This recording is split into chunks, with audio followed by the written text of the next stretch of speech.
ነው ያለ።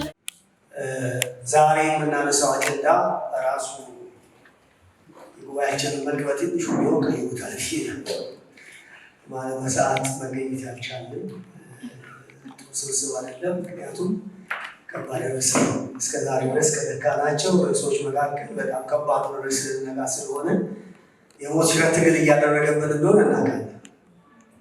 ገዛ ህይወቴም አውቃለሁ። ግን አሸናፊ ማን እንደሆነ ይታወቃል። መጨረሻ ላይ ያሸንፈው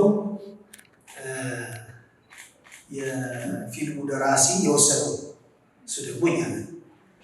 ደራሲው ደግሞ እግዚአብሔር ነው። ስለዚህ ማሸነፍ ማይቻል ጦርነትን አንገት ነው ለማሸነፍ የሚያስችለውን የእግዚአብሔር ስርዓት ወይም አካሄድ ለማወቅ ልባችንን እናቀናለን እንጂ። ስለዚህ ዛሬ መንፈሳዊ ውጊያ በሚል ርዕስ በስፋት የምናይ ይሆናል። ይህንን ርዕስ ለማተት ምንነቱን እንዴት እንደምንዋጋ አውደ ውጊያውን እንደዚህ እያለን በደንብ አድርገን በእግዚአብሔር ቃል ትንተና እንሰጣለን። የእናንተንም ደግሞ ምላሽ እንፈልጋለን ማለት ነው እና የእናንተንም ግብረ መልስ እና እይታችሁን በዚህ መድረክ እንፈልገዋለን። አሁን አብረውኝ በዚህ መድረክ የሚያገለግሉ ወንድሞች መጋቢ ልዑልና ተስፋዬ በዚህ መድረክ ጋብዛቸዋል። ለእግዚአብሔር ምስጋና ብናቀርቡላ ደስ ይለኛል። እንግዲህ ዛሬ መንፈሳዊ ውጊያ የሚል ሀሳብ ነው የምናነሳው። ይሄ ጉዳይ ቀላል ጉዳይ እንዳልሆነ ይታወቃል። ግን ደግሞ ከባድ ነው ብለንም አንተውም። እናነሳና መነጋገር እስካለብን እንነጋገራለን ማለት ነው። አሁን የመጀመሪያ ጥያቄው አንደኛው ጥያቄ መንፈሳዊ ውጊያ ማለት ምን ማለት ነው ወይም እንዴት ነው እኛ የምንረዳው የሚለውን ሀሳብ ነው እንግዲህ ለማንሳት የምሞክረው። እንግዲህ መንፈሳዊ ውጊያ የሚለውን በቀላሉ ብናየው መንፈስና ውጊያ ከሚል ሁለት የአማርኛ ቃል የተዋቀረ ነው። መንፈስ ማለት ምንድነው? ማይታይ ማይጨበጥ ግን እውነት የሆነ ነገር ማለት አናየውም፣ አንጨብጠውም፣ ግን እውነት ነው። የማይታይ የማይዳሰስ ነው። እውነተኛ ተጨባጭ ነገር ነው።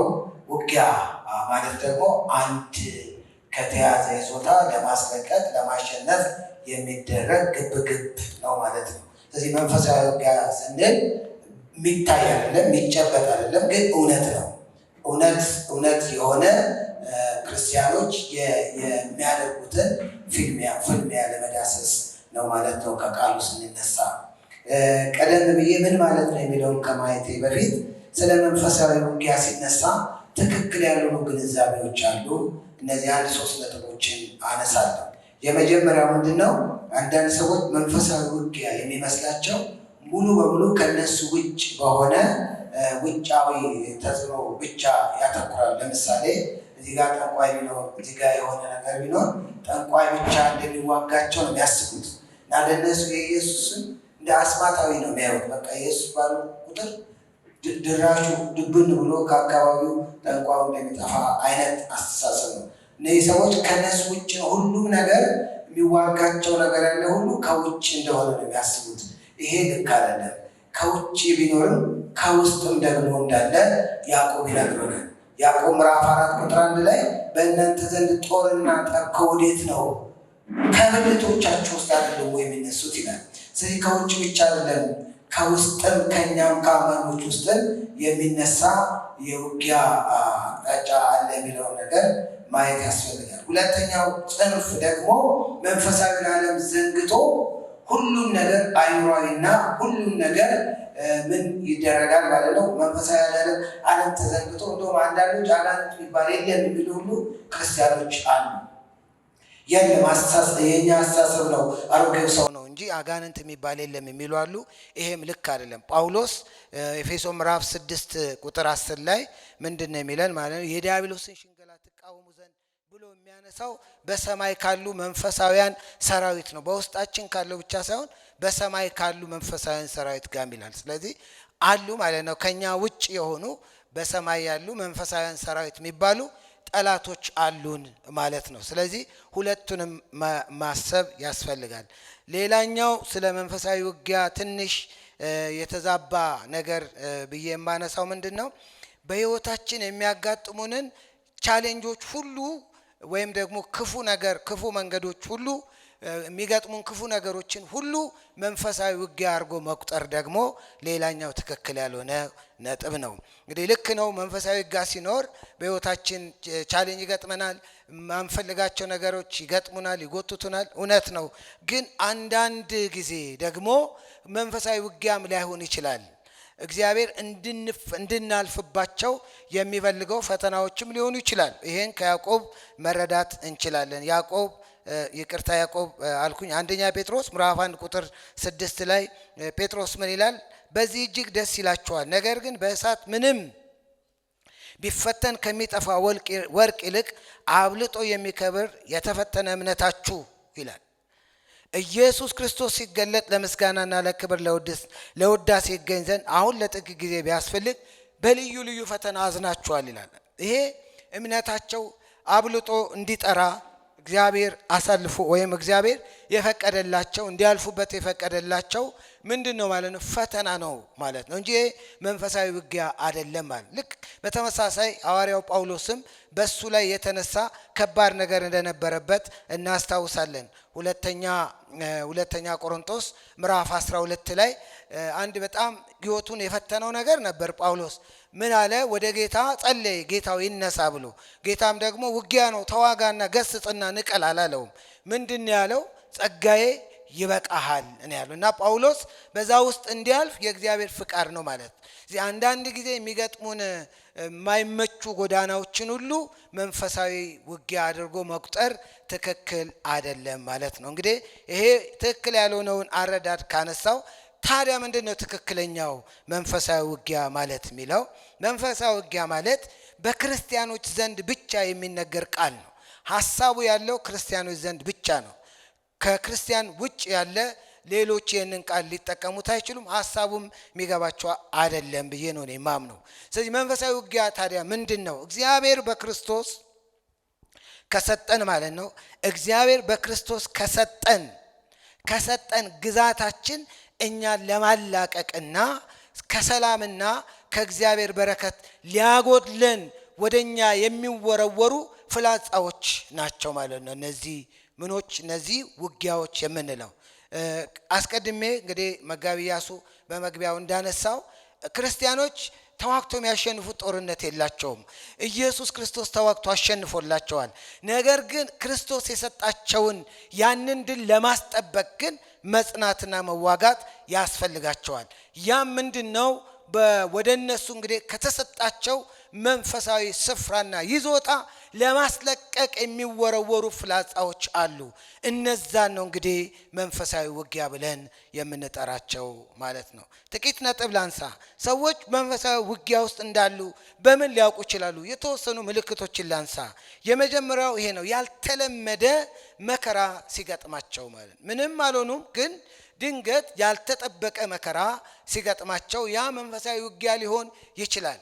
አሁን መጋቢ ኢያሱ እንዳነሳው ማለት ነው። አልጠበቀም፣ ግን ሰሞኑን የሆነ ነገር ውስጥ እያለፈ ነው። ያልተጠበቀ ያልታሰበ ኃይለኛ መከራ ውስጥ ሲገቡ ጤናቸውም ሊሆን ይችላል፣ በሌላም ጉዳይ አንዱ ምልክት ሊሆን ይችላል። ሁለተኛ ቅጽበታዊ ደስታ መሰረቅ።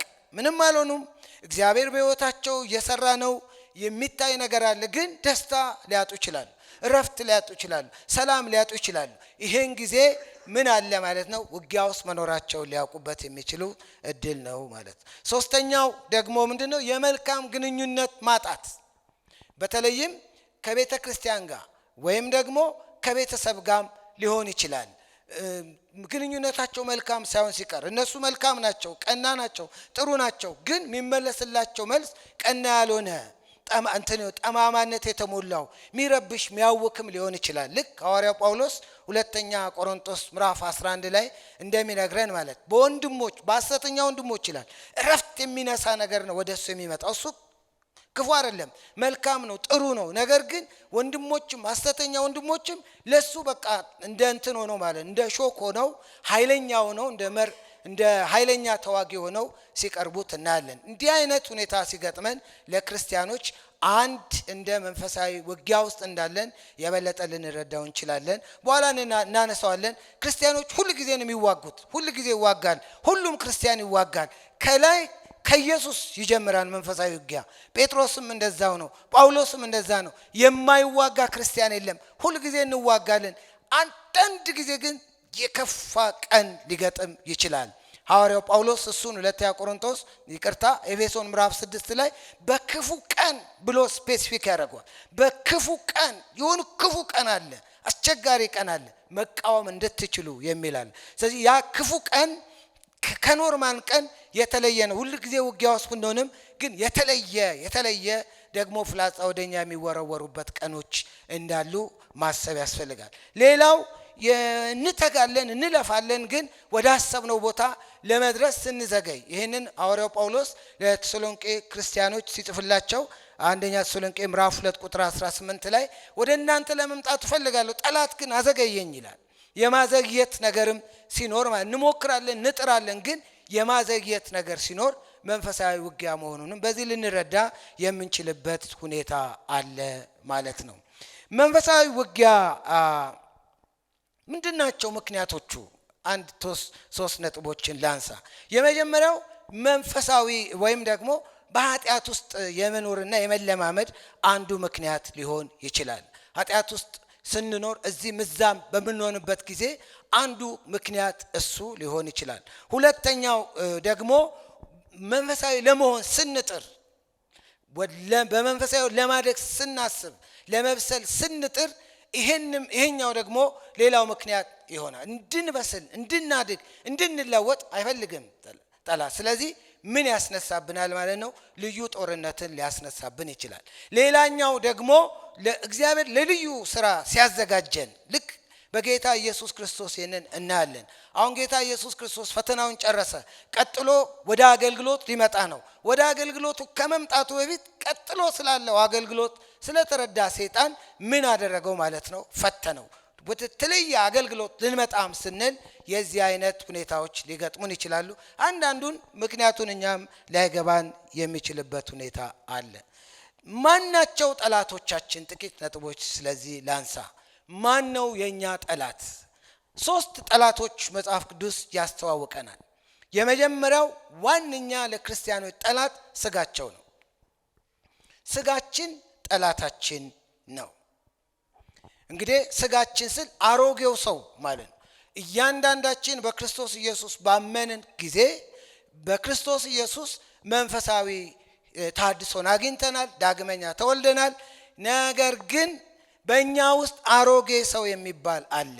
ኃጢአትን የማድረግ ዝንባሌ አለ በእኛ ውስጥ ማለት ነው። ያንን ነው ስጋ የምንለው። ይሄ ስጋችን ለእኛ ትልቁ ጠላታችን እንደሆነ ማስተዋል ያስፈልጋል። ሐዋርያው ጳውሎስ ሮሜ ምዕራፍ 8 ቁጥር 7 ላይ ስለ ስጋ ማሰብ በእግዚአብሔር ዘንድ ጥል ነውና ይላል። ስለዚህ የኛ ጠላት ማን ነው ካልን ወዳጃችን እግዚአብሔርን ለሱ እንዳንኖርለት የሚያደርግ ለእግዚአብሔር ጠላት እንድንሆን የሚያደርጉ ምንም ይሰጡን ማለት ነው። ወደዛ የሚገፋፉን ነው ለኛ ጠላት።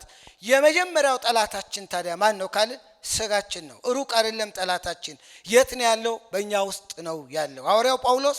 ስለዚህ እንደዚህ ይለናል ማለት ነው። ስጋ በመንፈስ ላይ መንፈስም በስጋ ላይ ይመኛል፣ እነዚህ እርስ በርሳቸው ይቀዋወማል።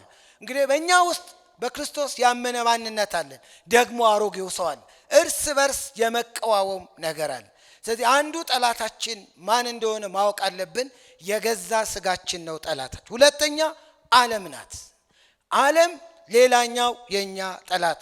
ዓለም ስንል ምን ማለታችን ነው? ኮራፕትድ የሆነው ሲስተም ነው። ይሄ የተበከለ ዓለም ነው፣ የወደቀ ዓለም ነው። ይሄ ዓለም ለእግዚአብሔር የሚመች አይደለም። ይሄ ዓለም ከእግዚአብሔር ጋር የተጣላ ዓለም ነው። እንግዲህ ይሄንን ያዕቆብ ምዕራፍ 4 ቁጥር 4 ላይ እንደዚህ የሚል ቃል እናነባለን። ዓለምን መውደድ ለእግዚአብሔር ጥል እንደሆነ አታውቁምን? እንግዲህ የዓለም ወዳጆች ሊሆን የሚፈቅድ ሁሉ የእግዚአብሔር ጠላት ነው ይላል።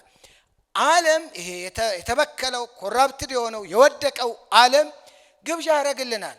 የሚሰጠን ግብዣ ወዴት ነው የሚመራን? የእግዚአብሔር ጠላት እንድንሆን ነው የሚያደርገን።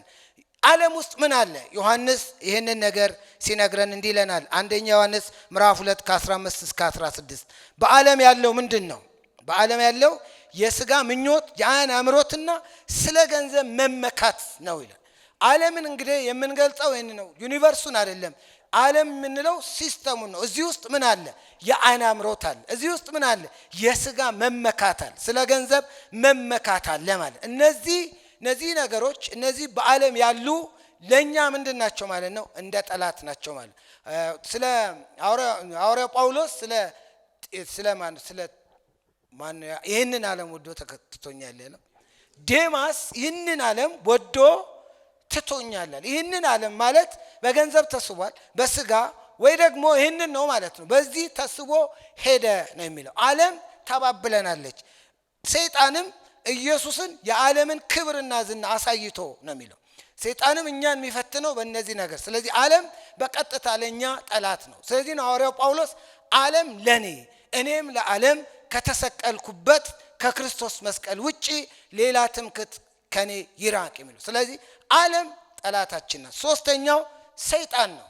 ሰይጣን የሚባል በመንፈሳዊ ዓለም የሚኖር ፐርሰን የሆነ ምን አለን ማለት ነው? ጠላት አለን።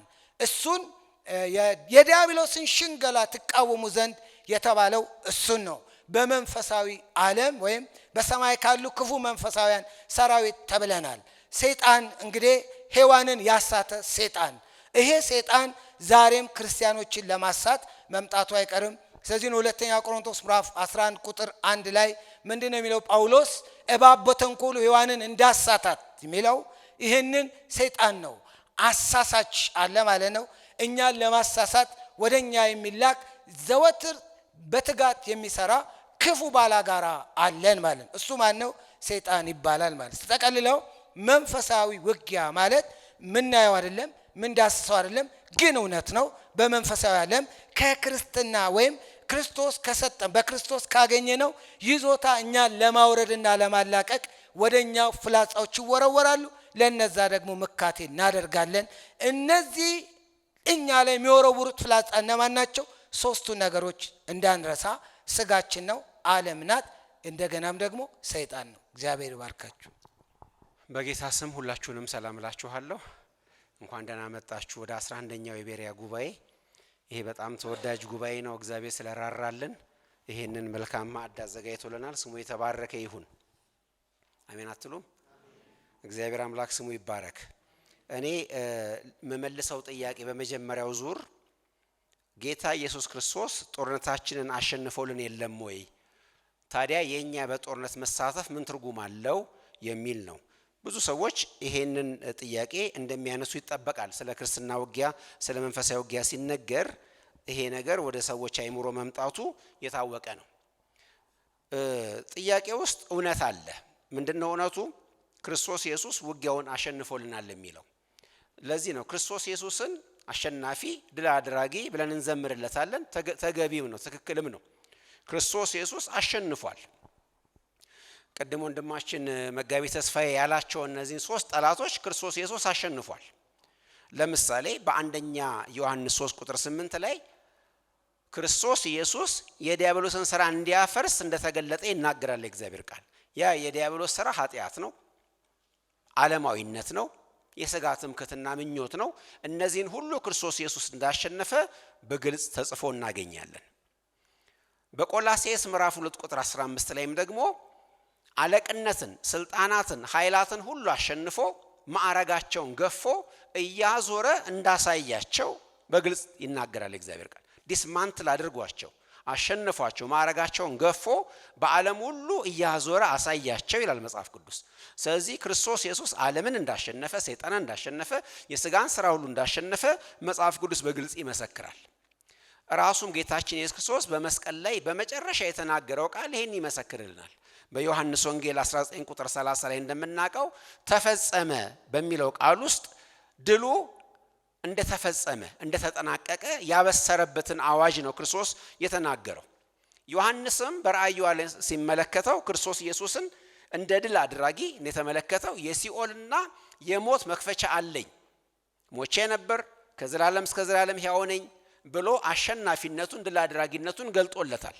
ስለዚህ በክርስቶስ ኢየሱስ አሸናፊነት ላይ ምንም ብዥታ የለም ማለት ነው። ክርስቶስ ኢየሱስ አሸናፊ ነው። የተከተልነው ማሸናፊውን ጌታ ነው የምናመልከው ማሸናፊውን ጌታ ነው የምንሰበሰበው ድሉን ለማብሰርና ለማወጅ ነው የምንሰበሰበው እሱ ሁሉ እውነት ሆኖ ታዲያ እኛ መንፈሳዊ ጦርነት እንዳለብን መንፈሳዊ ውጊያ እንዳለብን የሚነገረውም ደግሞ እውነት ነው እንዴት እንደዛ ሊሆን ቻለ ከተባለ የኛ ያለንበትን ሁኔታ ያለንበትን አኗኗር በመጽሐፍ ቅዱስ አገላለጽ ማስቀመጥ ይኖርብናል እኛ ያለነው በሽግግር ሂደት ውስጥ ነው በሌላ አነጋገር already but not yet የተባለው ቴንሽን ውስጥ ነው ያለነው ድሉ already ተረጋግጧል ነገር ግን not yet ገና ሙሉ በሙሉ accomplish ተደርጎ ሙሉ በሙሉ ፋይሉ አልተዘጋም ገና ክርስቶስ ኢየሱስ አሸንፏል ድሉም ታውጇል ነገር ግን እነዚህ የተሸነፉ ጠላቶች ደግሞ ሙሉ በሙሉ ሰሬንድ የሚያደርጉበት ሙሉ በሙሉ እጅ የሚሰጡበት ሙሉ በሙሉ ከምድረ ገጽ የሚወገዱበት ዘመን ደግሞ ገና ተቀጥሯል ስለ ክርስቶስ ለጌታችን ራሱ የተነገረውን ቃል በዕብራውያን ምዕራፍ 10 ቁጥር 13 ላይ ብትመለከቱ already not yet የሚለውን ቃል በዚህ ቃል ውስጥ እንመለከተዋለን አንድን መስዋዕት ለዘላለም ካቀረበ በኋላ በእግዚአብሔር ቀኝ ተቀምጧል ይለናል ያ አሸናፊነቱን already ድል እንዳደረገ የሚገልጥ ቃል ነው ከዚህ በኋላ ስቃይ የለም ከዚህ በኋላ ውርደት የለም ከዚህ በኋላ ሰካውናው አይነከስም ክርስቶስ ኢየሱስ ምክንያቱም ድል አድርጓል ይለንና የሚቀጥለው ቁጥር ግን እንደዚህ ይላል ነገር ግን ጠላቶቹ ገና የእግሩ መረገጫ እስኪደረጉለት ድረስ ይጠብቃል ይለናል ምን ማለት ነው ገና ክርስቶስ ኢየሱስ ይጠብቃል ምክንያቱም ሙሉ በሙሉ ገና የተሸነፈው ዓለም እጅ ሰጥቶ ተወግዶ ስላልተጠነቀቀ ማለት ነው በዚህ ውስጥ ነኝ ያለነው ድሉ በተበሰረበትና ድሉ ሙሉ በሙሉ ደግሞ በሚገለጥበት መካከል ውስጥ ነው የምንኖረው የቤተክርስቲያን ዘመን ምንለው ይሄንን ነው ይሄን የውጥረት ዘመን የቴንሽን ዘመን ነው መጽሐፍ ቅዱስ የአዲስ ኪዳን ዘመን የብሎ የሚጠራው ስለዚህ እዚህ ውስጥ ነው ያለነው ድሉ already ተበስሯል እሱ ብቻም ሳይሆን ሰይጣን ታስሯል በመታሰሩ ምክንያት ቤቱ የተበዘበዘ ነው እኛ ሁላችን በሰይጣን እስራት የነበርን በወንጌል ብስራት በኩል የተለቀቀን ሰዎች ነን ክርስቶስ ኢየሱስ በማቴዎስ 12 ቁጥር 29 ላይ ኃይለኛውን ሳያስሩ ቤቱን መበዝበዝ አይቻልም የሚል ምሳሌ ይነግረናል ኃይለኛ የተባለው እዛ ቦታ ላይ ዲያብሎስ ነው እና ታስሯል በክርስቶስ ኢየሱስ ታስሯል በመታሰሩ ምክንያት በእጁ የነበሩ ነፍሳትን ጌታ በዝብዞታል ለቤተክርስቲያንም ደግሞ እንድትበዘብዝ ሰጥቷታል ትልቁ ቤተክርስቲያን አዋጅ እንደዚህ የሚል ነው የተነገረላት ቃል በዚህ አለት ላይ ቤተክርስቲያን እሰራለሁኝ የገሃነም ደጆች አይቋቋሟትም አይችሏትም ተብሏል ስለዚህ ድል አድራጊ ነች ሰይጣን ስለታሰረ በእስራት ውስጥ ያሉትን ሰዎች ነፃ ያወጣን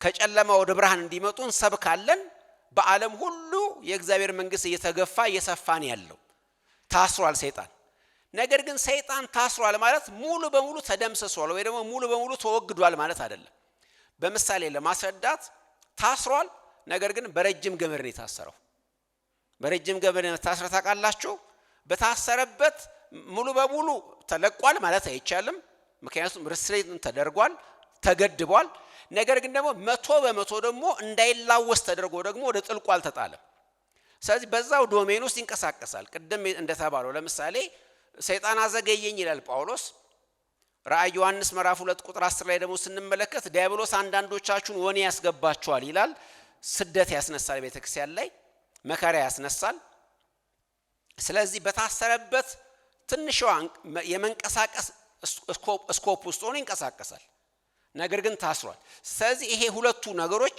ሁለቱን ውጥረቶች በደንብ መመልከት አለብን ታስሯል ነገር ግን ሙሉ በሙሉ ወደ ጥልቁ ገብቶ መጨረሻ እንደሚደረገው እሳት ባሩስ ገብቶ ከዛ በኋላ መላወስ እስከማይችል ድረስ ግን አልሆነም ማለት ነው በዚህ መካከል ስለሆነና መንፈሳዊ ውጊያ የሚያስፈልገን ይሄ አንደኛው እውነት ሆኖ ሳለ ሁለተኛ ደግሞ መሰረታዊው ልዩነት የክርስቶስ ኢየሱስ ውጊያና የኛ ውጊያ መሰረታዊ ልዩነት አለው ክርስቶስ ኢየሱስ የተዋጋው ድልን ለማስገኘት ነው እኛ ደግሞ ምን ዋጋው ቀደም ወንድማችን ሲናገር ነበር ተስፋዬ ምንድነው ያለው እኛ ኦሬዲ ድል ውስጥ ነን ያለነው ድሉን ኪፕ ለማድረግ ነው የምንዋጋው ኦሬዲ ከቪክቶሪ ተነስተን ነው የምንዋጋውኛ ቪክቶሪ ለማግኘት ድል ለማግኘት አይደለም የምንዋጋው የተገኘውን ድል ለማስጨበጥ ነው ለማስቀጠል ነው ይሄንን በስፖርታዊ ውድድሮች ቋንቋ ለናገር ክርስቶስ ኢየሱስ እኛን ሻምፒዮን ለማድረግ ተዋግቷል እና ሻምፒዮን አድርጎናል። እኛ ደግሞ ሻምፒዮንነታችን ዲፌንድ ለማድረግ ደግሞ እንዋጋለን። ኦልሬዲ ሻምፒዮን ነን፣ ግን ዲፌንድ ማድረግ ይኖርብናል። ያን ሻምፒዮንነት ፖዚሽናችንን ላለማስነካት ነው የምንዋጋው። ከዚህ የተነሳ ነው የአዲስ ኪዳን የውጊያ ቃሎቹን ብትመለከቱ ጸንታችሁ ቁሙ የሚሉ ናቸው። ያላችሁን እወቁ፣ ሬዚስት አድርጉ።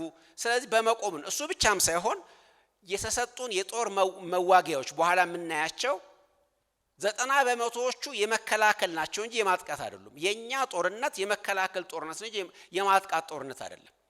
አንዳንዶች በዘልማድና በስህተት ባለመረዳት እንደሚሉት በረከታችንን ለማስለቀቅ አንዋጋም። የታሰረብን ሰይጣን የያዘውን በረከት ልናስለቀቅ አንዋጋም። ኦልሬዲ እኛ ጋር ያለውን በረከት ላለማስነጠቅ ግን እንዋጋለን ማለት ነው። ራእይ ዮሐንስ ላይ ለአንዱ ቤተክርስቲያን ክርስቶስ የተናገረውን ብንመለከት ራእይ ዮሐንስ ምዕራፍ 3 ቁጥር 24 እና 25 ላይ ለቲያጥሮን ቤተክርስቲያን ያላችሁን ጠብቁ፣ ሌላ ሸክም አልጨነባችሁም ተብለዋል። ኦልሬዲ ያላችሁ አልጨነባችሁም፣ ሌላ ነገር እንደምን ማስለቀቁ አላላቸውም፣ ግን ያላችሁን ጠብቁ። ስለዚህ የኛ ውጊያ የመከላከል ጦርነት ነው ማለት ነው። ይሄንን በምሳሌ ላስረዳችሁ። ወደ ብሉይ ኪዳን ልውሰድና ኢያሱ ጦረኛ ነው፣ ተዋጊ ነው፣ ጀነራል ነው። 31 ነገስታትን ተዋግቶ ከነዓን የተባለችው ምድረ ርስት የምትባለውን አውርሷል ለህዝቡ። እሱ በሚዋጋበት ጊዜ እነዛን ጠላቶች እየጠረገ እያስወገደ ኢያሪኮን ቅጥር ያፈረሰ ነው የገባው። ከዛ በኋላ የመጡት የእስራኤል ነገስታት ግን የሚመጣውን ወራሪ ለመመከት ነበር የሚዋጉት። ከዛ በኋላ የመጡት ምድረ ርስት ላይ ሆኖ ሲዋጉ ከውጭ የሚመጣውን ጠላት ወደ ሀገራቸው መጥቶ ቅድሱን ከተማ እንዳያረክስ ነው እንጂ የሚዋጉት ሌላ ቴሪቶሪ ለማግኘት አይደለም የሚዋጉት፣ ኦልሬዲ ስላገኙት ማለት ነው። ስለዚህ የኛ ኢያሱ ክርስቶስ ኢየሱስ ነው። እኛ ደግሞ ኦልሬዲ ካገኘን በኋላ ለማስቆየት ነው የምንዋጋው ማለት ነው። ስለዚህ ኦልሬዲ የተሸነፈን ጠላት ነው የምንዋጋው እኛ እንጂ አዲስ ድል ለማስገኘት አንዋጋም። እንትኑ ስላለቀ ጦርነቱ ስላለቀ ማለት ነው። ስለዚህ የኛው በመሰረቱ የመከላከል ጦርነት ነው። አጽንተን የምንቆምበት የምንይዝበት ጦርነት ነው እንጂ ያልተያዘን ነገር ለመያዝ እጃችን ያልገባ ነገር እንዲገባ የምናደርገው አይደለም። ምክንያቱም መጽሐፍ ቅዱስ እንደሚናገረው በኤፌሶን ላይ ክርስቶስ ኢየሱስ ከሙታን በመነሳቱ ምክንያት በሰማይ ስፍራ በመንፈሳዊ በረከቶች ሁሉ ተባርከናል። እነዚህን ግን ኪፕ ማድረግ ደግሞ ይኖርብናል፣ ጸንተን መቆም ይኖርብናል እና በዛ ነው የምንዋጋው ማለት ነው። እና አንደኛ በዚህ ቴንሽኑ ስላለን ነው የምንዋጋው። የጦርነታችን አይነት ግን ይለያያል። ከዚህ የተነሳ የኛ ጦርነት መልካሙ ጦርነት ተብሎ ይታወቃል። የኛ ጦርነት መልካሙ ገድል፣ መልካሙ ጦርነት አንደኛ ጢሞቴዎስ 6:12 ላይ አንደኛ ጢሞቴዎስ 1:19 ላይ መልካምን ጦርነት ተዋጋ ዘንድ መልካም ነው የኛ ጦርነት። ለምንድነው መልካም የተባለው? መልካሙን ለማስጠበቅ ስለምንዋጋ ማለት ነው እንጂ የሆነ ቦታ ኢንቬድ አድርገን የሆነ ቦታ ለመውረድ የምንዋጋ ሰዎች አይደለንም። ኦልሬዲ ያገኘነውን ለማስጠበቅ የምንዋጋንን ከዚህ የተነሳ መልካሙን ጦርነት የምንዋጋ ነን ማለት ነው። ልዩነቱ እዚህ ላይ ይገለጣል። በሚቀጥለው ሁለተኛ ዙር ስመጣ ሌላ ጥያቄ ደግሞ አነሳለሁ። እንግዲህ ዛሬ ያነሳነው ርዕስ የክርስትና ሕይወት እውነታን ለመረዳት እጅግ ወሳኙን ርዕስ ነው ያነሳነው። ምክንያቱም የክርስትና ሕይወት በጦርነት የተከበበ ነው። በአጠቃላይ ከጦርነት ነፃ የሆነ ሕይወት የለንም። በየቀኑ በየሰዓቱ በየደቂቃው ውጊያ ውስጥ ነው ያለነው። ራሳችንን በውጊያ ቀጠና ውስጥ እንዳለን ማሰብ መቻል አለብን እና እንደዛ ከሆነን መንፈሳዊ ውጊያ መዋጋት ካለብን በዚህ ልክ የጦርነት አውድማው የት ነው የሚለውን ደግሞ መመለስ ይጠበቅብናል ማለት የት ቦታ ላይ ነው ሄደን የምንዋጋው? እኔ ዛሬ በጣም ትኩረት የማደርገው ሐዋርያው ጳውሎስ በኤፌሶን መልእክቱ ላይ በተለይ ከምዕራፍ 4 እስከ 6 ባለው ክፍል ለዚህ ጥያቄ ግልጽ ዝርዝር ምላሾችን ስላስቀመጠ እዛ ውስጥ ነው እኔ የምቆየው ማለት ነው። እናንተም ጊዜ ስታገኙ እነሱን ክፍሎች ታነባላችሁ ማለት ነው። ባጭሩ መልሱን እናስቀምጥ። ባጭሩ ስናስቀምጥ መንፈሳዊ ውጊያ የሚካሄደው በአንድ ቦታ ሳይሆን ቢያንስ በሶስት እርስ በርስ የተያያዙ የጦርነት አውዶች ውስጥ ነው ጦርነቱ የሚካሄደው። የመጀመሪያው የግለሰብ ልብ ነው። የኛ የልብ ሁኔታ ውስጥ ጦርነቱ ይካሄዳል። ሁለተኛው የማህበረሰብ ግንኙነት ነው። የማህበረሰብ ግንኙነት የምንለው ባል ከሚስት፣ ወላጆች ከልጆች፣ አሰሪ ከሰራተኛ። ሶስተኛው ደግሞ ከዓለም ኃይላት ጋር ነው የምናካሂደው ማለት ነው። ምክንያቱም ውጊያችን በሰማያዊ ስፍራ ካሉ ኃይላት ጋር ነው ብሎን ያንን አደረጃጀት በግልጽ የእግዚአብሔር ቃል ነግሮናል። እነዚህን የጦርነት አውድማዎች በጥልቀት መመርመር ይጠበቅብናል። እሱንም ለማድረግ ያስፈልጋል ማለት ነው። እንደ መነሻ የምንወስደው ጥቅስ በሁላችንም ዘንድ የሚታወቀው ኤፌሶን ምዕራፍ 4 ቁጥር 27 ነው። ለዲያብሎስ እድል ፈንታ አትስጡት ይለናል። እና ይህ አጭር ትእዛዝ ለመላው የመንፈሳዊ ውጊያ ትምህርት መነሻ ነው የሚሆነን ማለት ነው። ዲያብሎስ እድል አያገኝ የሚለው ምክንያቱም ጳውሎስ ይህንን የሚናገረው ስለ ቁጣ ምሬት ካስተማረ በኋላ እንደሆነ ይታወቃል። ይህ የሚያሳየው ለዲያብሎስ ስፍራ ወይም የእግር መረገጫ የምንሰጠው በታላላቅ የኃጢአት ድርጊቶች ብቻ ሳይሆን በልባችን ውስጥ በምናስቀምጣቸው ያልተፈቱ ኃጢአቶች ማለት እንደ ቁጣ፣ እንደ ምሬት እንደዚህ ከመሳሰሉት ከትንንሾቹ ጀምሮ ያንን እድል ሰይጣን መጠቀም ይችላል ይለናል። አንድ እግሩን እንዲያስገባ ግን እድል አትስጡት።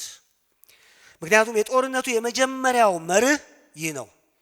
ውጫዊ ጠላትን ከማሸነፍ በፊት በውስጣችን ያለውን ጠላት መግቢያ በር መዝጋት መቻል ነው። ሰው ውስጡን ሳያሸንፍ በውጭ ያለውን ጠላት ለማሸነፍ ምንም አይነት አቅምም ብቃትም ደግሞ ውጤትም ሊያገኝ አይችልም ማለት ነው። አውድማ አንድ የኛ የግል ልቦናችን በዚህ በኤፌሶን 4 ላይ ከቁጥር 17 ጀምሮ እስከ ምዕራፍ 5 ቁጥር 21 ድረስ ይህንን አውድማ ነው የሚተነትንልን ማለት ነው። እና ጳውሎስ የመንፈሳዊ ውጊያ ትምህርት የሚጀምረው ከአጋንንት ጋር ስላለን ውጊያ በመናገር አይደለም። የሚጀምረው በአሮጌውና በአዲሱ ማንነታችን መካከል ስላለው ውስጣዊ ትግል በማሳየት ነው። ለምን? ይህ የመጀመሪያው ዋናው የጦርነት አውድማ ስለሆነ ጦርነታችንን ከኛ ውጪ መፈለግ የለብንም። እኛ ውስጥ እንፈልገው በጥቃቅን ጉዳዮቻችን ሳይቀር ማለት ነው። ስለዚህ ጳውሎስ ቁጥር 22 ላይ ስትመለከቱት አሮጌውን ሰው ምን በሉት ይላል? አስወግዱት። ይህ ማለት ከድነት በፊት የነበረውን በኃጢአት ምኞት የሚመራውን ለዓለም ስርዓት የተገዛውን ማንነታችሁን መካድ። ሁለተኛውስ በአእምሮአችሁ መንፈስ ደግሞ ታደሱ ይላል ቁጥር 23 ላይ። ይህ የውጊያው ማዕከል ስለሆነ የውጊያው ማዕከል ይሄ ነው። ምክንያቱም ትግሉ የሚካሄደው በአስተሳሰባችን ላይ ነው። አእምሮአችን በእግዚአብሔር ቃል እውነት ያለማቋረጥ መሙላትና ማደስን የእግዚአብሔር ቃል የሚያበረታታው ዋናው የውጊያው ስፍራ ያ ስለሆነ ነው። እንደገና ቁጥር 24 ላይ ደግሞ አዲሱን ሰው ምን በሉት ይላል? ልበሱት ይላል። እዚሁ ኤፌሶን ምዕራፍ 4 ቁጥር 24 ላይ ይህ ማለት በእግዚአብሔር አምሳል የተፈጠረውን በጽድቅና በእውነተኛ ቅድስና የሚኖረውን አዲሱን ማንነታችንን በተግባር መግለጥ እንድንችል የእግዚአብሔር ፍቃድ ነው። ምክንያቱስ ድሉ የሚጀምረው ራሳችንን ከማሸነፍ ስለሆነ። የጦርነቱ ግንባር ገጽታዎችን በትንሽ እንመልከት። ይሄ የጦርነት ግንባር ማለት እኛነታችን ውስጥ ያለውን የጦርነት ግንባር ማለት ነው።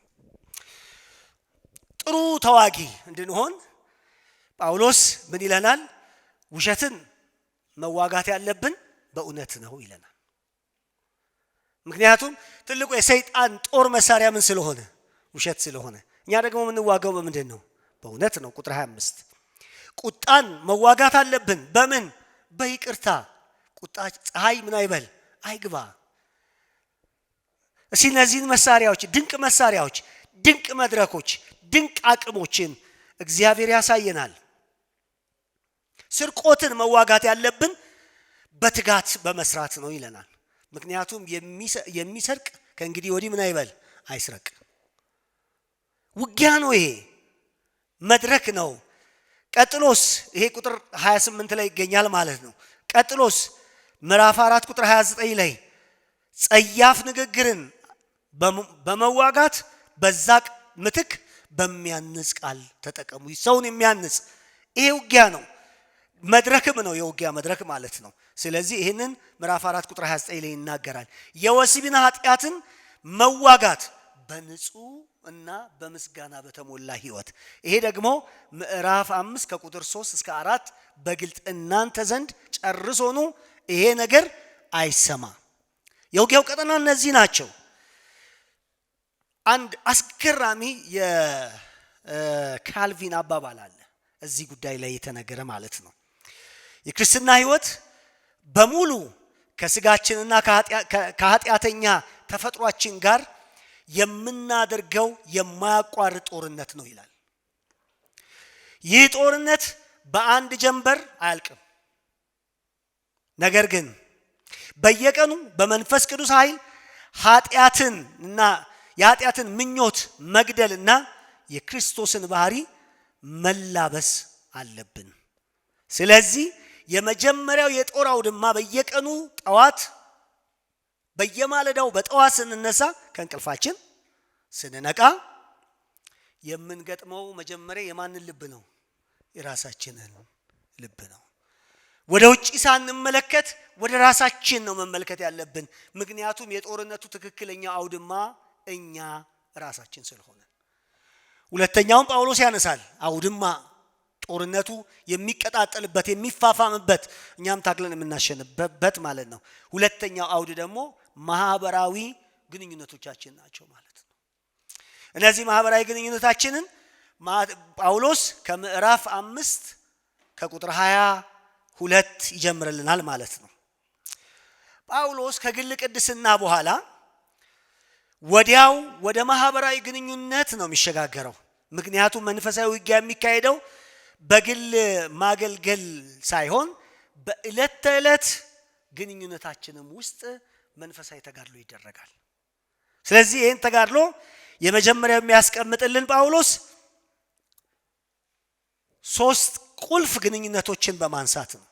የመጀመሪያው ትዳር ነው። ትዳር ትልቁ የጦር ሜዳ ውሎ ነው።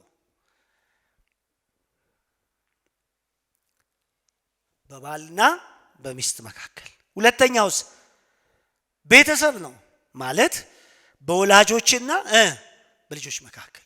ይሄ ጦርነት አውድማ ነው። ሶስተኛውስ በስራ ቦታ ውስጥ ነው በጌቶችና እንደገናስ በባሪያዎች ወይም ደግሞ በአሰሪና በሰራተኛ መካከል።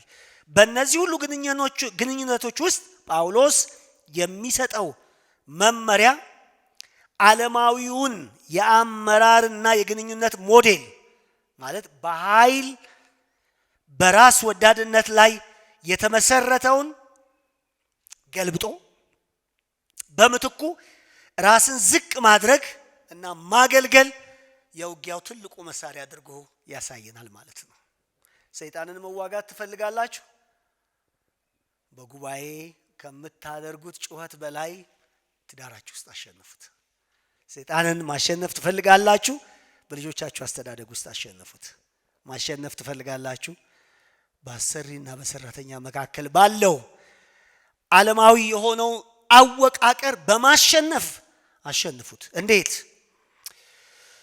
ባል ስለ እነዚህ ነገሮች ከማንሳቴ በፊት የሰይጣንን ስልት በጥቂቱ ላንሳላችሁ። የኛ ነገር አንዳንድ ጊዜ የምፈራው ምን መሰላችሁ? እንደዚህ የሚባል ነገር አለን አይደል? ላም ባልዋለበት ኩበት የሚል ሰይጣን በሌለበት እኛ የምንዋጋው ብዙ ነገሮች አሉን በህይወታችን። ይቅር ማለት የማይችሉ ሰዎች በጌታ በኢየሱስ ስም እያሉ ሲወራጩ ስትመለከቱ በቀላሉ እኮ ሰይጣንን አንድ እግር እርምጃ ላለመስጠት የሚያስችል የልባቸውን ድንበር ለመጠበቅ ዝግጆች አይደሉም። ስራ ፈቶች ሆነው በሰው ጉዳይ የሚገቡ ሆነው ሰይጣንን ለመቃወም አየሩን የሚቧችሩ ስንቶች እንዳሉ ማሰብ ቀላል ነው። እኛ ከዚህ በኋላ ግን አየር የምንጎስም አይደለንም። የቱ ጋር እንዳለ እናውቃለን። የቱ ጋር እንደሚያጠቃን እናውቃለን። ልባችን ከዛ ግንኙነታችን ጋር ስትመጣ የሰይጣን ዋነኛው ስልት አንድነትን ምን ማድረግ ነው? ማፍረስ አይደል? ጥላቻን መዝራት፣ ግንኙነቶችን ሁሉ ምን ማድረግ? መመረዝ አይደለም ስራው? ይሄንን እኮ ነው።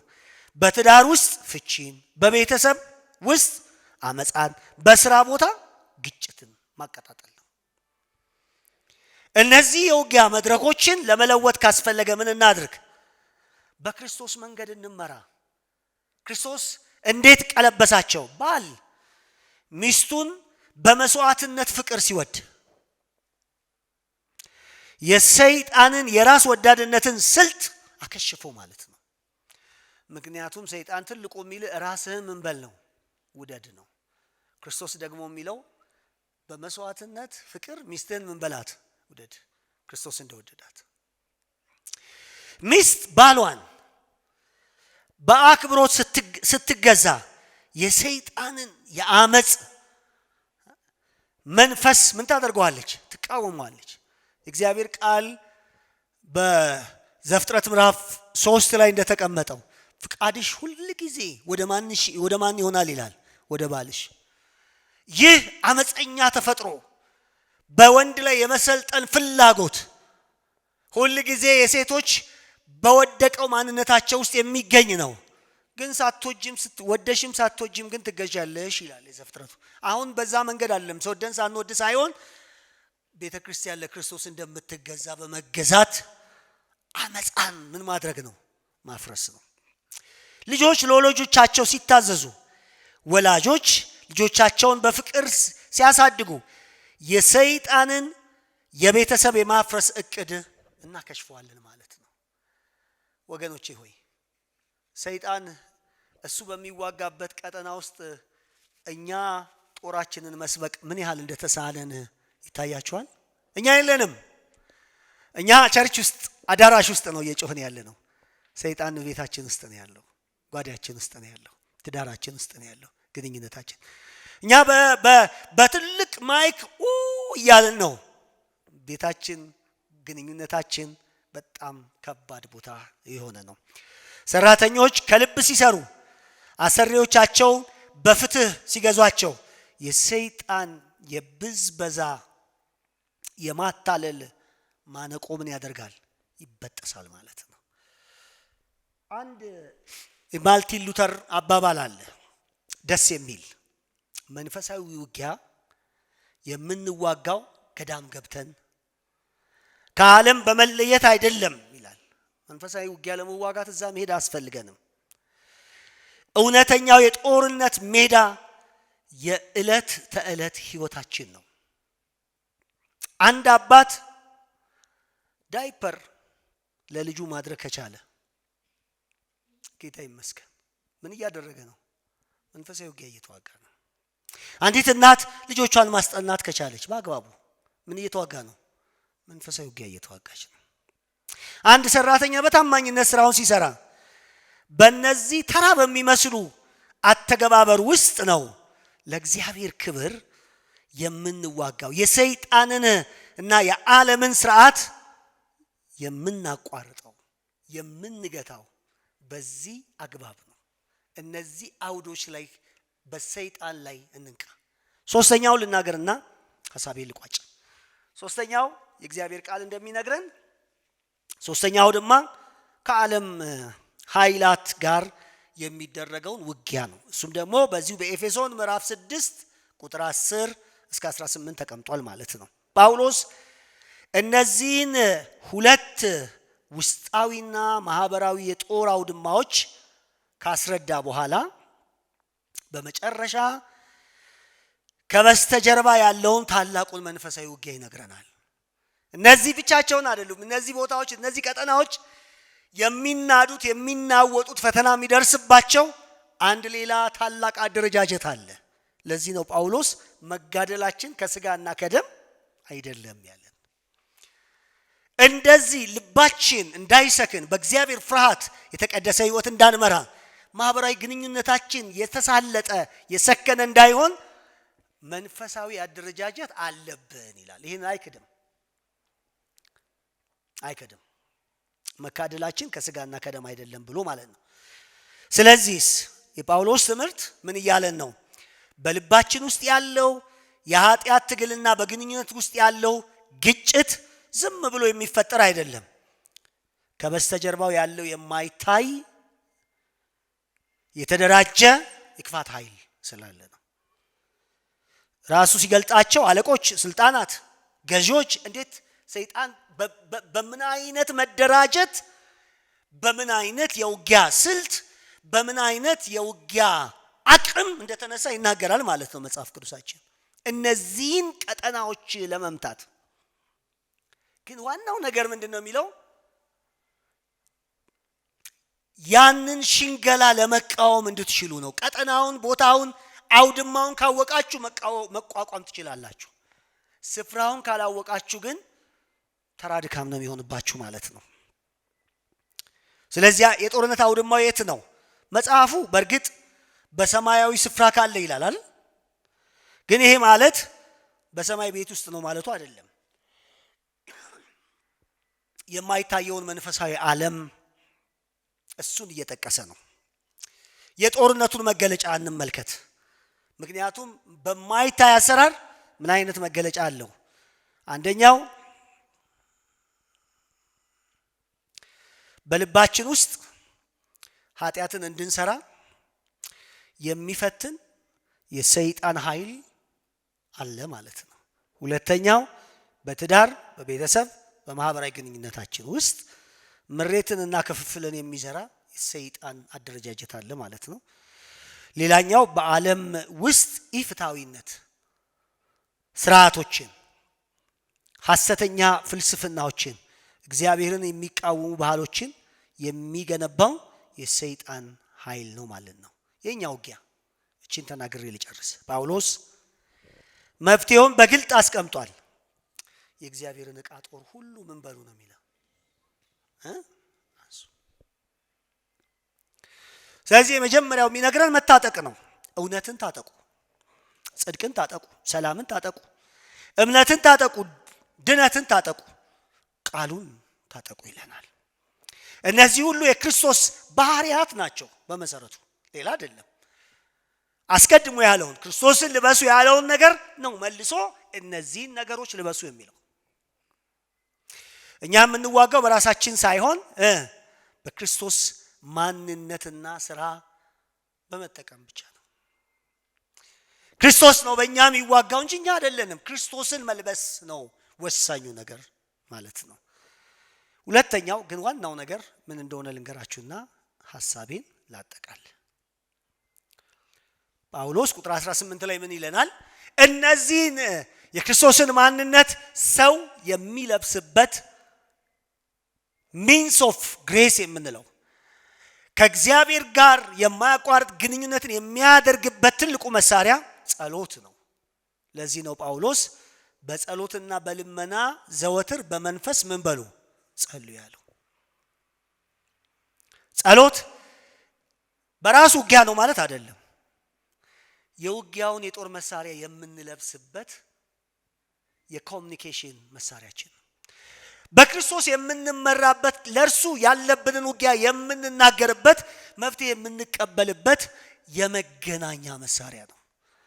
ከክርስቶስ ጋር የምንገናኝበት መሳሪያ ከሌለን በጦርነት አውድማ ውስጥ ማለት ነው። በጦርነት አውድማ ውስጥ ከገዢው ከምንድን ነው ከመሪው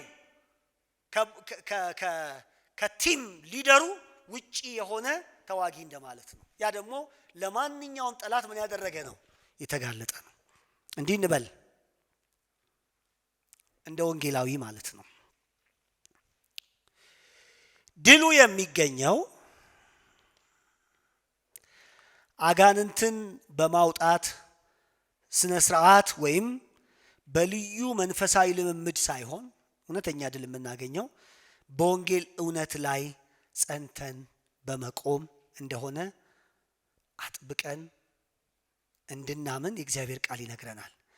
የእግዚአብሔር ቃል የሰይፍ ምሳሌ እዚህ ውስጥ ሆኖ ተቀምጧል። የሰይጣንን ውሸት የሚያፈርስ ብቸኛው የማጥቂያ መሳሪያችን ምንድን ነው? ቃሉ ነው። ኢየሱስ በምድረ በዳ ሰይጣንን ያሸነፈው በምኑ ነው? በቃሉ ነው። ወደ እግዚአብሔር ቃል ስንመለስ አውደ ግንባሩንም እናውቃለን ማለት ነው። በዛ ላይ ብናብራራ የተሻለ ነው። እስካሁን ድረስ ባወራናቸው ጉዳዮች ላይ ያላነሳናቸው ጭብጦች አሉ። ገናም እንዳስሳቸዋለን። ግን እስካሁን ያላነሳናቸውም ነገሮች ካሉ እናነሳቸዋለን ብለን እናሳውቃቸዋለን። በተነሱት ጉዳዮች ላይ ግን ጥያቄ የፈጠረባችሁ ነገር እነሱን ሀሳቦች ብናንሸራሽር ተገቢ ይመስለኛል። ያው እንደተለመደው ስማችሁን እና የምትጠይቁበትን ሀሳብ በ2 ደቂቃ ውስጥ። እሺ፣ እግዚአብሔር ይባርካችሁ።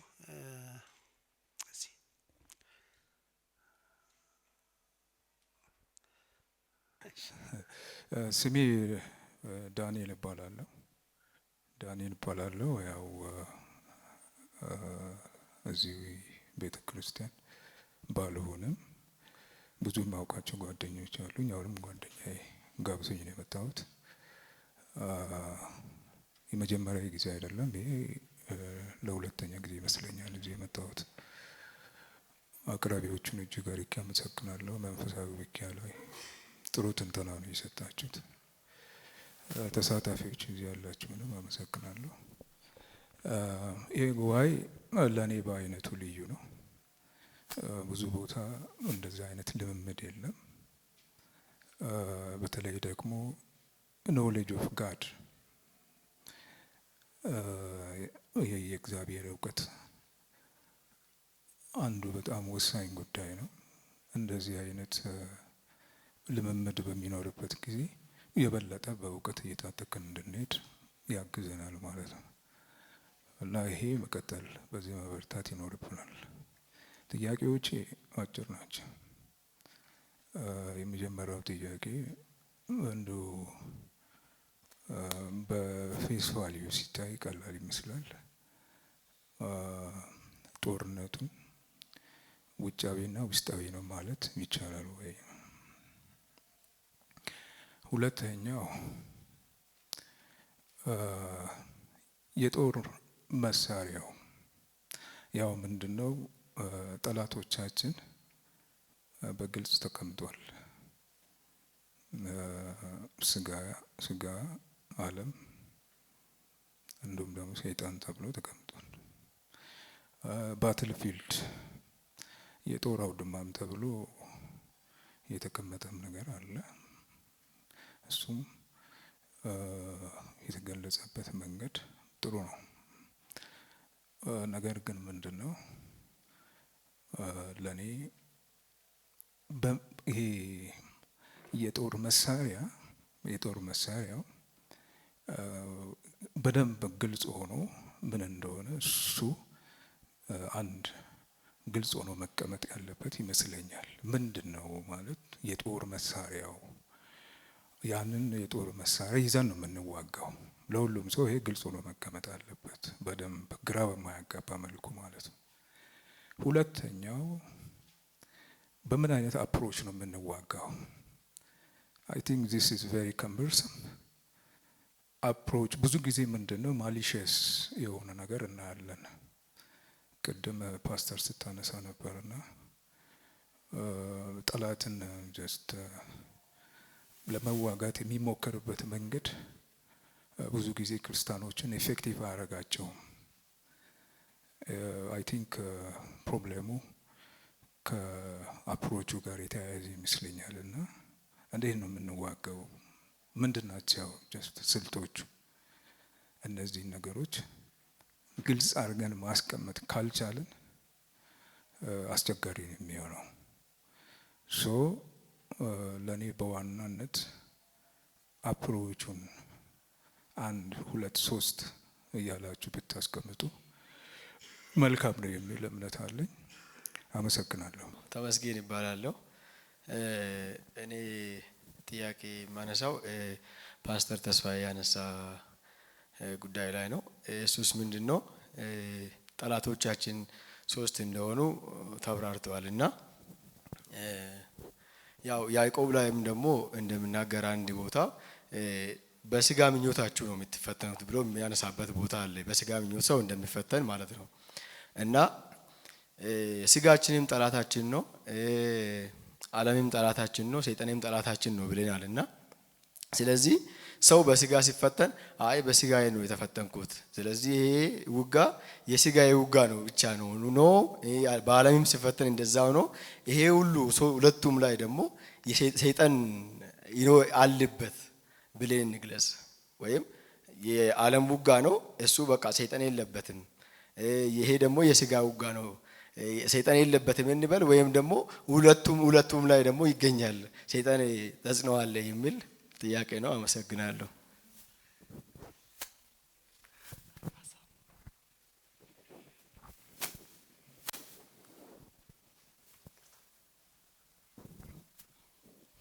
እሺ አመሰግናለሁ። እኔ ብሩክታይት እባላለሁ። እኔ ጥያቄ ማነሳው በቀደም ፓስተር ሉል ታስሯል ሰይጣን ባለው ላይ በረጅም ገመድ ታስሮ ነው የሚመላለሰው ባለው ላይ ኤፌሶን ላይ ስናይ ኤፌሶን ምዕራፍ 2 ላይ በበደላችንና በኃጢአታችን ሙታን ነበርን፣ በማይታዘዙ ልጆች በሚሰለጥነው አለቃ ላይ በፊት እንመላለስ ነበር ይላል። አሁን ከዛ አለቃ እኛ በክርስቶስ ነፃ ወጥተናል። ስለዚህ ይህ በአየር ላይ ስልጣን ያለው እኛ ከዚህ ነፃ ወጥተናል። ግን ዘንዶ ታስሯል የሚለው ግን በራእይ ምዕራፍ 20 ላይ ዘንዶ መላእክት ወጣ ላንብበውና ከጥልቁ መክፈቻ ታላቁ ሰንሰለት በእጁ ያዘ መልአክ ከሰማይ ሲወርድ አየሁ። የቀደመውን እባብ ዘንዶ እርሱንም ዲያብሎስን ሰይጣን የተባለውን ያዘው፣ 1000 ዓመት አሰረው፣ ወደ ጥልቅም ጣለው። አህዛብ ወደፊቱ እንዳያስት 1000 ዓመት እስኪፈጸም ድረስ በእርሱ ላይ ዘግቶ ማህተም አደረገበት ይላል። እዚህ ጋ ነው ታሰረ ምንለው ወይስ እዛ ጋ ኦሬዲ በቃ ይሰራል ከተባለ እየሰራ ነው? እኛ ከዛ ስልጣን ክርስቶስ ነፃ አውጥቶናል። እዚህ አሁን ያለው ላይ ታስሯል ማለት እንችላለን ወይ? ከዚህ በኋላ ይታሰራል፣ ታስሮ ይወረወራል ይላልና ይህንን እንዴት ነው የምናስታርቀው የሚለውን ጥያቄ ነው። ሁለተኛው ደግሞ አንዳንድ ጊዜ ያው ውጊያ አለ፣ ትክክል ነው። እንደ ክርስቲያን እንዋጋለን፣ ብዙ ውጊያዎች አሉብን፣ መከራዎች አሉብን። እንደተባለው ሰይጣን የዚህ አንዱ ምንዋጋበት ዲያብሎስን ተቃውሙ ከናንተም ይሸሻል ይላል የእግዚአብሔር ቃልና ብዙ ጊዜ እኔ ከምስክርነት ብናገር ብዙ ጊዜ እንደዚህ ያው ማለት ህይወት ነው እንግዲህ መመስከር ያለብን አይደለ? መተራረምም ካለብን እንተራረማለን። ጾም ጸሎት ከገባሁ በኋላ የሆነ ቀን በጣም ሌሊት ላይ ጨርሼ ጾም ጸሎቱን መተኛት እስከማልችል ድረስ መሬት ላይ ነው በቃ የሚያንፈራፍረኝ የነበረው፣ ልክ ጾም ጸሎት ስጨርስ ማለት ነው። በቃ ያቃጥለኛል ወገቤን እግሬን፣ ከዚህ በፊት አይቸው የማላውቀው ህመም አልጋ ላይ እስከማልተኛ ድረስ በቃ ስቆም ብቻ ነው የሚሻለኝ። ይሄ ከቀጠለ ጌታ ሆይ ነገ ምን ልሆን ነው? ምን አይነት በሽታ ነው ይዤ የምነሳው ብዬ በጌታ ፊት እስከማለቀድስ ከጾም ጸሎት በኋላ ነው በጌታ ፊት ነው የምመሰክርላችሁ። ነገ ምን አይነት በሽታ ተብዬ ነው ይሄ ነገር የሚነገረኝ? ጌታ ሆይ እባክህ ምን አይነት በሽታ ነው ብዬ ሐሳብ ያዘኝና ግን የሆነ ነገር ነቃሁኝ። ጌታ ሆይ ይሄ ውጊያ ከሆነ ክፉ ስማ፣ እኔ የተዋጋሁ በክርስቶስ ኢየሱስ ውስጥ ሆኜ ነው። እኔ ያንተን ስራ አላፈርስም። የሚያፈርሰው ጌታ ኢየሱስ ነው ስራህን። እኔ በሱ ውስጥ ነው። እኔ ደካማ ነኝ። እኔ ያንተን ስራ አላፈርስም፣ ግን በክርስቶስ ውስጥ ሆኜ እዋጋሃለሁ። ስራህም የፈረሰው በዚህ ውስጥ ነው ብዬ ያንን ኮንፌስ አረግ ነበረ። በቃ ገባኝና ምናልባት ከዚህ ውጊያ ይሆናል ብዬ ጠዋት ላይ ይሄ በሽታ ጠፋ። በጌታ ፊት ነው የምመሰክርላችሁ። ስለዚህ አሁን ውጊያችን እንዴት ይሁን? እስቲ እንዲህ አይነት ነገሮች ላይ ሲያጋጥሙን ምን አይነት ምላሽ እንስጥ? ውደቅ ነው በኢየሱስ ስም እያልን የኛን ስልጣን ነው የምንጠቀመው ሰይጣንን ውደቅ እያልን ወይንስ እንዴት ነው? የውጊያ ስልታችን እንዴት ይሁን? እስቲ ይብራራልን ለብዙዎቻችን። ምክንያቱም እሱ የቀደመ ጥበብ አለው። ከሱ ጋር እኛ እንትን የለንም ማለት እንደዚህ እንደቀላል የምንቆጥረው አይደለም ውጊያችን ከሱ ጋር። ስለዚህ በምን አይነት ጥበብ ውጊያ አለ ትክክል በእግዚአብሔር ቃል ሰይፍ እንዋጋዋለን። ግን የውጊያ ስልታችን እንዴት ይሁን? ለክርስቲያን እንዴት ነው በዚህ ላይ ልገልጡልን የምትችሉት? እግዚአብሔር ይመስገን። ስለ አቅራቢዎቹ ስለተሰጠን እንደዚህ አይነት 11ኛው እለት ስለሆነው ድል ክብር ሁሉ ተሰብስቦ ለእግዚአብሔር ይሁን። እናንተንም እግዚአብሔር ይባርካችሁ፣ ቤተክርስቲያንንም እግዚአብሔር ይባርክ። ሁለት ጥያቄዎች ለማንሳት ነው። የተነሱት ጠቅላላ ሀሳቦች በእኛ ውስጥ ስለሚኖሩ መንፈሳዊ ውጊያዎች ብቻ ሆኑብኝ። ሌሎችን ሰዎች ደሊቨር ማድረግ አይቻልም ወይስ የለም እንደዚህ አይነት ትምህርት? ወይስ ረስታችሁት ነው? ለምሳሌ ጳውሎስና ሲላስ በኢየሱስ ክርስቶስ ስም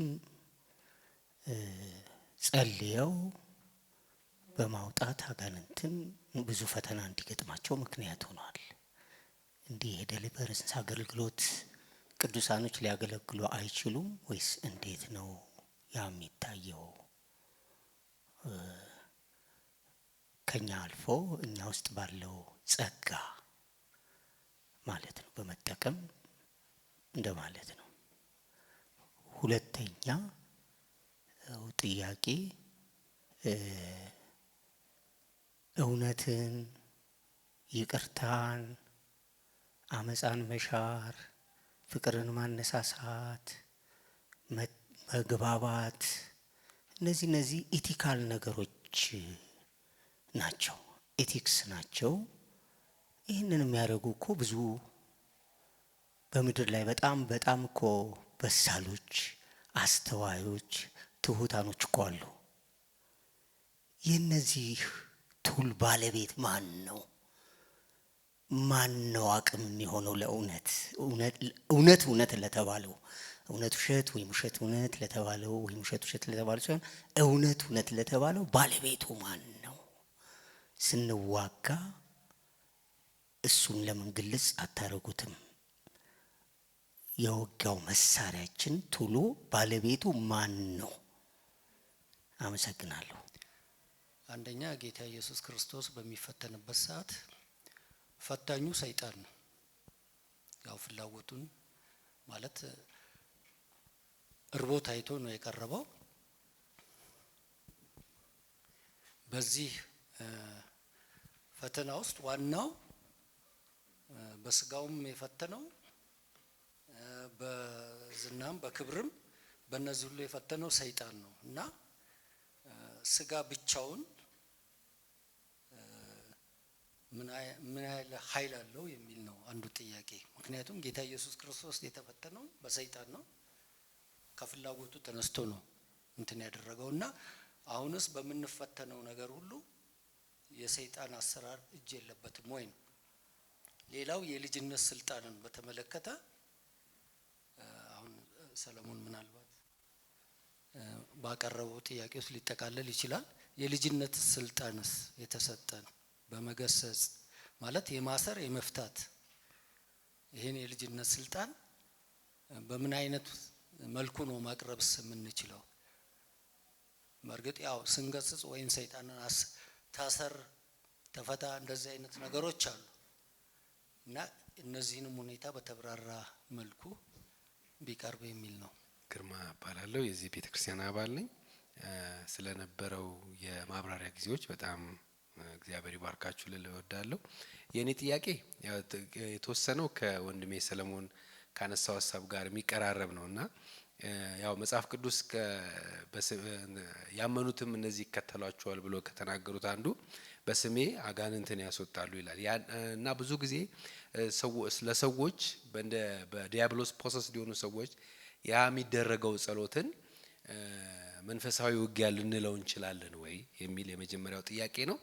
ሌላው መንፈሳዊ ስፔሻሊ ብዙ ጊዜ ስለ መንፈሳዊ ውጊያ ስናስብ ከመናፍስቱ ዓለም ጋር ስላለው ነገር ምንድነው አታያያችን? እና አይ ዶንት ኖ ሌላው ሰው ኤክስፒሪየንስ አድርጎ ይወቅ አላውቅም። አንዳንዴ በህይወታችን ውስጥ እኔ ኤክስፒሪየንስ ካረኳቸው ነገሮች አንዱ ለምሳሌ አስታውሳለሁ የሆነ ጊዜ የምሰራበት የስራ ቦታዬ ከስራው ቦታ ከመሆኑ በፊት ቤቱን የሚጠቀሙበት በጥንቆላ ምናምን የነበሩ ሰዎች ናቸውና እዛ ስራ ቦታ ሲሄድ ልክ ስራዬን ጨርሼ ልተኛ ስል በጣም የሆነ ሊይዘኝ ልክ የሆነ ሊቆጣጠረኝ የሚፈልግ ነገር በጣም ትግል ልክ ስጋዊ ትግል የሚመስል ነገርና የዛን ሰዓት በቃ ተንበረከካለሁ።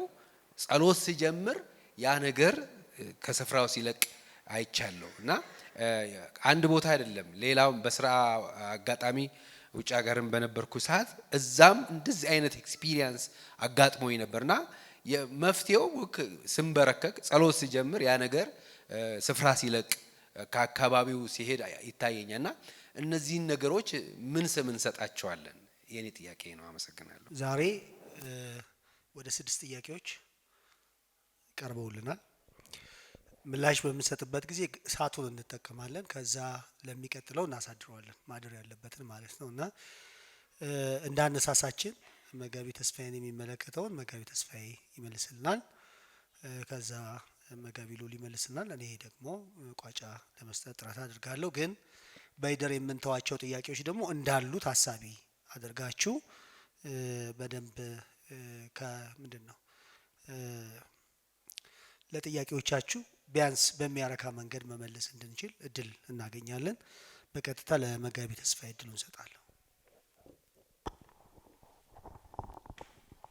እሺ አመሰግናለሁ። ያው ያለን ሰዓት በጣም ጥቂት ስለሆነ ሁለቱን ጥያቄ ብቻ ልመልስ በጣም አጠር አድርጌ።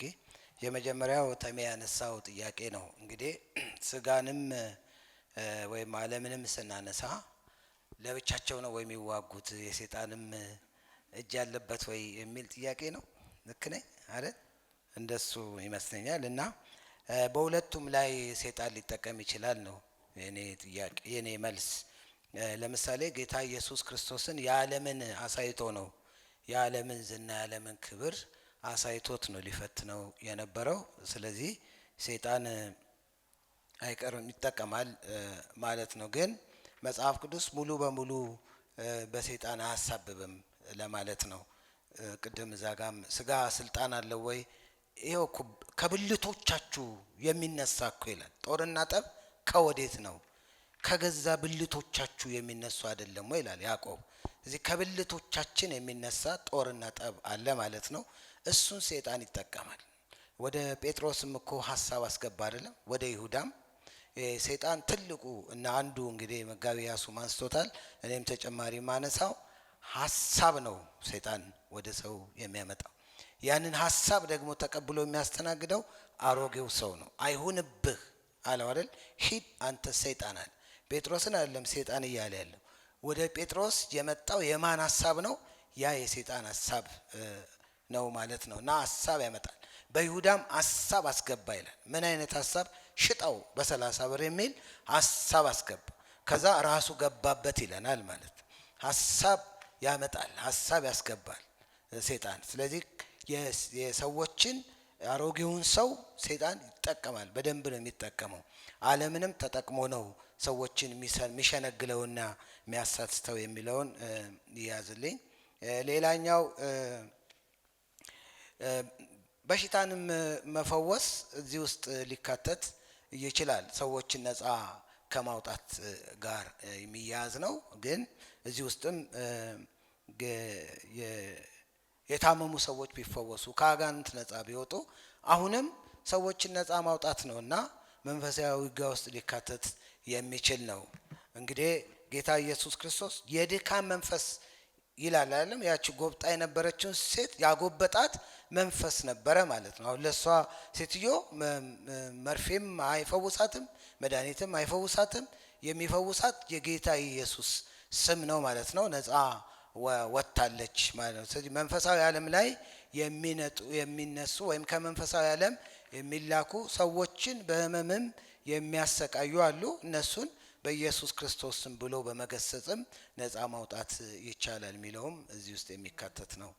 በጣም በትኩረት እንድሰሙኝ አደራ እላችኋለሁ። አስቀድሜ እንደተባለው የሚቀጥለው ወርም ይሄ የ11ኛው የብሔራዊ ጉባኤ መሸጋገሩ ስለማይቀር ሌሎች ነጥቦችንም እያነሳን የበለጠ ነገሩን እንደምናሰምርበት ማረጋገጥ እፈልጋለሁኝ። ጌታ ይፈቅድና ብንኖር ብሩክታይት ወደ አቀረበችው ጥያቄ ልምጣ። በጣም ወሳኝ ጥያቄ ነው። ለብዙ ሰዎችም ምናልባት የሚያሳስብ ጉዳይ ስለሚመስለኝ በመጀመሪያ ሁለት ጥያቄዎች እነሱ ያቀረበችው፣ አንደኛው ከዲያብሎስ መታሰር ጋር የተያዘ ነው። እኔ ቅድም ባቀረብኩት ላይ ክርስቶስ ኢየሱስ ኃይለኛውን ሳያስሩ ቤቱን መበዝበዝ አይቻልም ያለውን ቃል በመጥቀስ ኃይለኛው መታሰሩን በዛ ምክንያትም ቤቱ መበዝበዙን አንስቻለሁኝ። መታሰሩ ማለት ግን ሙሉ በሙሉ ከጨዋታ ውጪ መሆን፣ ሙሉ በሙሉ መደምሰስ ማለት ደግሞ እንዳልሆነ በመጀመሪያ በተናገርኩት ንግግር ውስጥ አብራርቻለሁ። ኦልሬዲ ኖት የት በሚባለው ጠላት ተሸንፏል። ነገር ግን ሙሉ በሙሉ ገና እጅ አልሰጠም ወይ ደግሞ ከስራ አልተቋረጠም። አንድ ታይፖሎጂ ልጠቀም፣ መጽሐፍ ቅዱሳዊ ምሳሌ። በኢሳይያስ ትንቢት ላይ ስለዚህ ስለ ኋለኛው ክርስቶስ ስለሚሰጠን ድል የተጻፈ ቃል አለ። እዚህ በዚህ ተራራ ላይ የሰባ ግብዣ እግዚአብሔር ያዘጋጃል፣ በአሕዛብ ላይ የተጣለውን መሸፈኛ ያነሳል ተብሎ የተነገረበትን ክፍል ታውቃላችሁ ብዬ አስባለሁኝ። እዛ ቦታ ላይ ጠላት ይረገጣል ይልና ልክ ነገር ግን ዋናተኛ ሲዋኝ በመካከል እጁን እንደሚያወጣው እጁን ያወጣል። ሲያወጣ ግን እንደገና ከትዕቢቱ ጋር እጁን ያዋርደዋል ይላል። አንድ ሰው ውሃ ውስጥ ሲገባ አይታችሁ ከሆነ አልሞት ባይ ተጋሪ ትግል ያደርጋል አይደለ? እጁን ያወጣል በመካከል። ዋናተኛ እጁን እያወጣ እንደሚወራጨው ሁሉ ይወራጫል። በተወራጨ ቁጥር ግን ይረገጣል ይላል እዛ ቦታ ላይ። አሁን የዲያብሎስ መሸነፍ እንደዚህ ሁኔታ ውስጥ ነው ያለው። ተረግጧል፣ ተሸንፏል፣ ከእግራችን በታች ነው። ሮሜ 16 ላይ ጳውሎስ ሲናገር የሰላም አምላክ ሰይጣንን ፈጥኖ ከእግራችሁ በታች ምን ያደርጋል? ይቀጠቅጣል ይላል። ከእግራችን በታች ተቀጥቅጧል። እጁን ግን በመካከል ያወጣል አለሁ ይላል። ለማደናቀፍ ይሞክራል። ለዚህ ነው ቅድም ታስሯል፣ ነገር ግን የታሰረው በረጅም ገመድ ነው ያልኩ። ስለዚህ ነው እንቅስቃሴውን ስለምንመለከተው። አሁን ሁለተኛ ተሰሎንቄ ላይ ጳውሎስ ሲናገር የአመጽ ሚስጥር አሁን ይሰራል ይላል። የአመጽ ሚስጥር አሁን እንደሚሰራ ሁላችን ምስክሮች ነን። ከመንገድ እስኪወገድ ድረስ ይላል። የሚወገድበት ጊዜ አለ። ክርስቶስ ኢየሱስ ሲመጣ የሚሻርበት ጊዜ እንደሚመጣ ይናገርና አሁን ግን ይሰራል የአመጽ ሚስጥር ይላል። ነገር ግን የሚወገድበት ጊዜ ይመጣል። ራእይ አንቺ የጠቀሽው በራእይ ዮሐንስ ምዕራፍ 20 ላይ ያለው ቃል በስነ ፍጻሜ ወይም ስካቶሎጂካል አፈታት ላይ በሚሌኒየሙ መንግስት በሚባለው ላይ አመለካከቶች ወይ ቪዎች አንድ አይነት አይደሉም። ቅድመ ሺህ ዓመት የሚባል አለ፣ ድህረ ሺህ ዓመት የሚባል አለ፣ አልቦ ሺህ ዓመት የሚባል አለ። ስለዚህ መቼ ነው እሱ የተፈጸመው? ሰይጣን መቼ የታሰረው? ለሺህ ዓመት። ሺህ ዓመት ውስጥ መቼ ነው? አሁን ያለንበት ዘመን ነው ሺህ ዓመት። ወደፊት ደግሞ ክርስቶስ ኢየሱስ በአካል ከተገለጠ በኋላ የሚመጣው ነው ሺህ ዓመት ወይስ ኢንቢትዊን ያለ ነው ሺህ ዓመት የሚባለው? እንደ ቪው የተለያየ ነገር አለ። ዲቴይል ውስጥ እዛ ውስጥ አልገባም።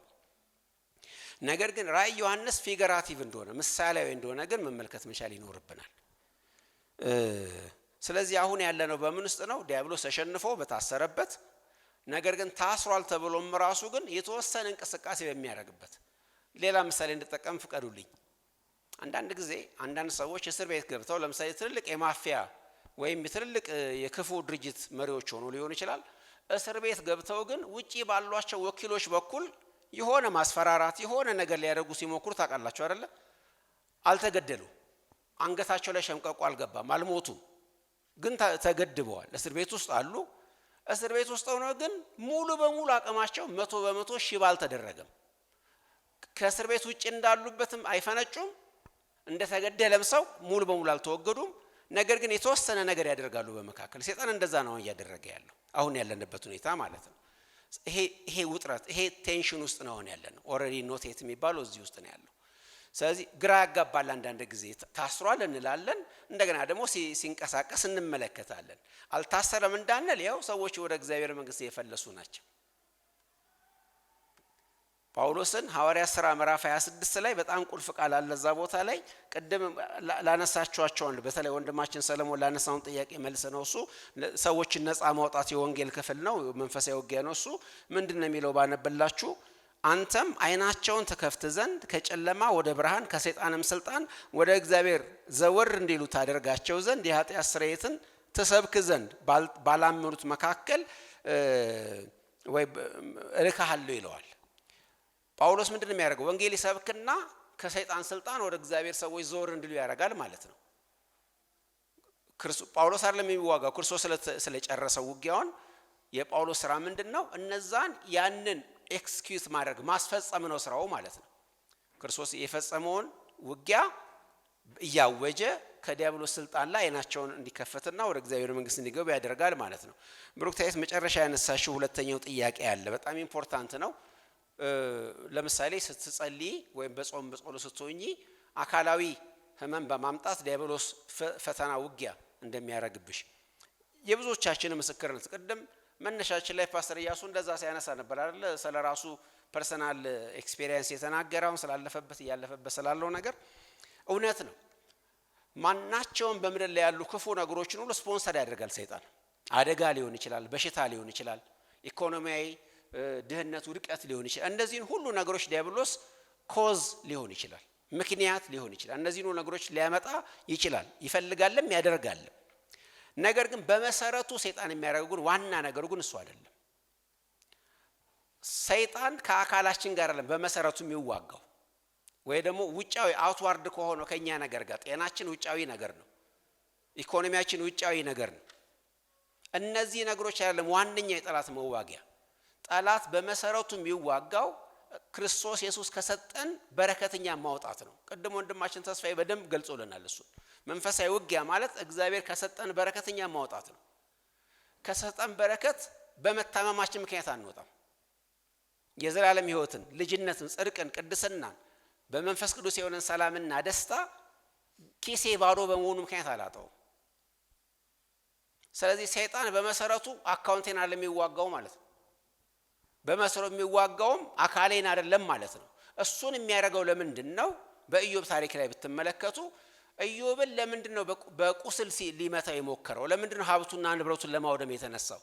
በዛ ምክንያት እግዚአብሔርን እንዲክድ ፈልጎ አልቲሜት ግቡ እግዚአብሔርን መካድ ነው እንጂ የኢዮብ ቁስ ለሰይጣን ምኑም አይደለም። የኢዮብ ጤና ለሰይጣን ምኑም አይደለም።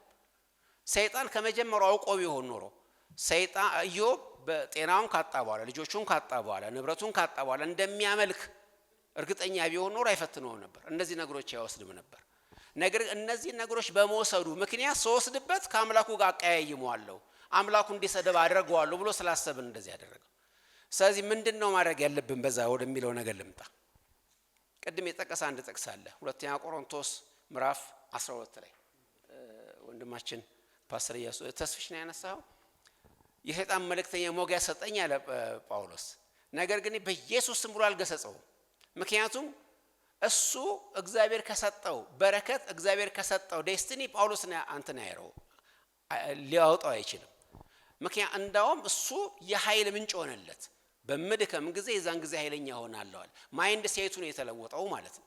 የጳውሎስ አስተሳሰብ ተለወጠ። ስደክም ኃይለኛ ሆናለዋል። ስለዚህ ያንን ለክፉ የነበረውን ነገር ለመልካም አደረገው። እቺን ነገር ልናገርና ልጨርስ።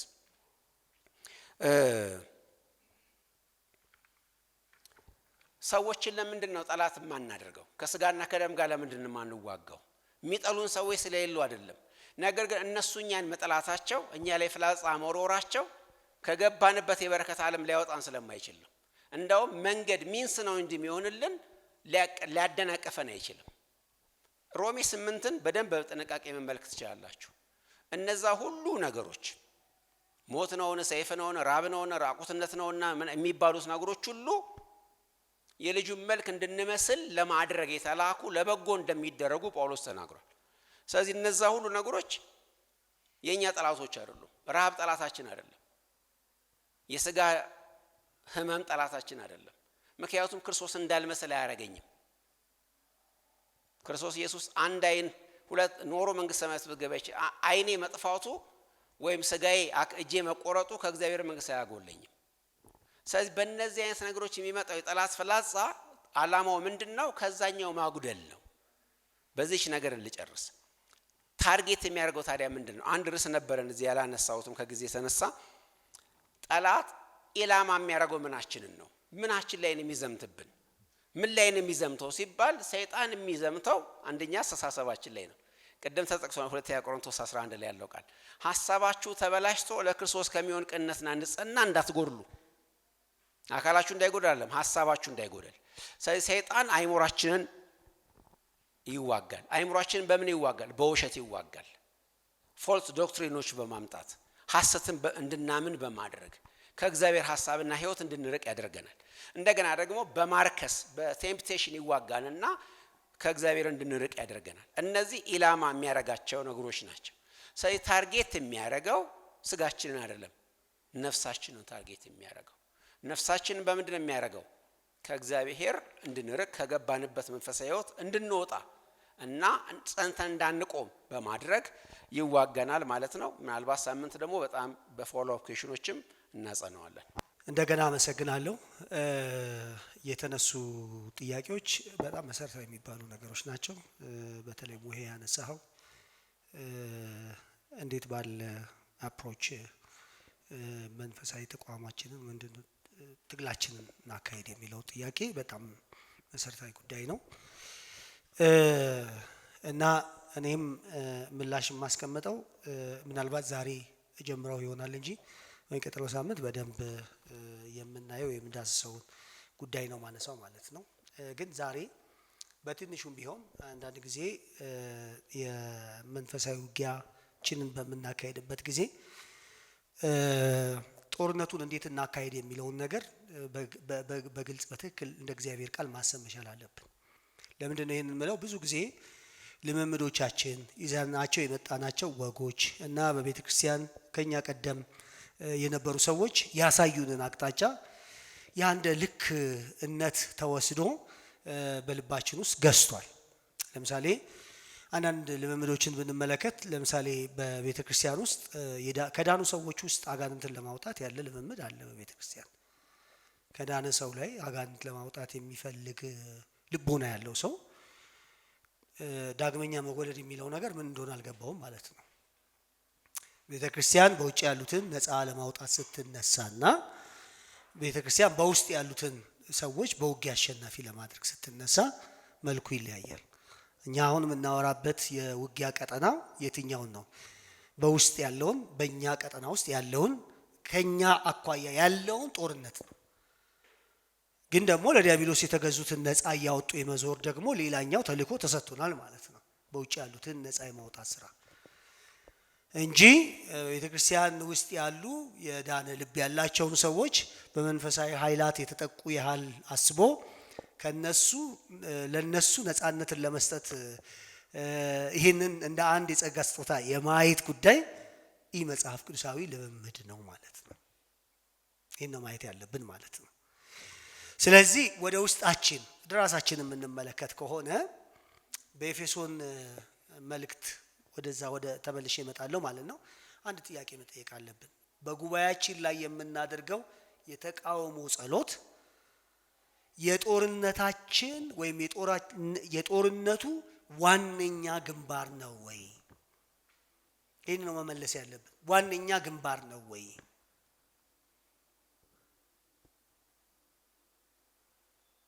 በቀደመው ማብራሪያ እኔ ስናገር የተናገርኩት ነገር አለ አይደል? በኤፌሶን መልእክት ላይ የተመሰረተው የመንፈሳዊ ውጊያ ስዕል ሰፊ እና ሁለንተናዊ እንደሆነ አይተናል። ማለት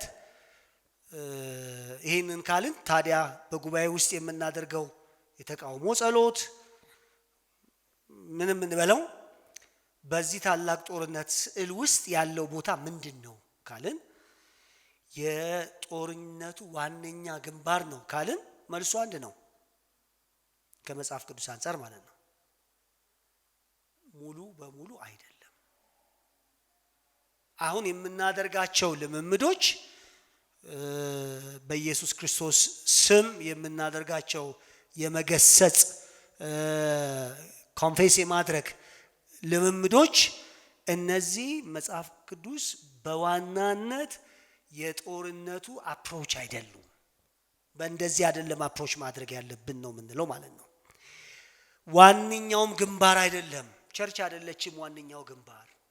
ዋንኛውን ግንባር እንለይ፣ ልባችን ነው ብለናል እኮ። ልባችን ጋር ያለውን ጦርነት እንዴት ነው በጩኸት በተቃውሞ ቃል እንዴት ነው ማሸነፍ የምንችለው? እንዴት ነው በዋንኛው ግንባር ላይ ማተኮር ያልቻልነው ማለት ነው። ነገር ግን ማሰብ ያለብን የጦርነቱ አስፈላጊ አካል ሊሆን ይችላል። ከጦርነታችን ከልምምዳችን ጋር አብሮ የተሰፋ ሊሆን ይችላል። ምክንያቱም የጸሎት ልምምዳችንን በእግዚአብሔር ቃል በትንሹ እንመልከተውና ሐሳቤን ልቋጭ። ጸሎትን አንስተናል።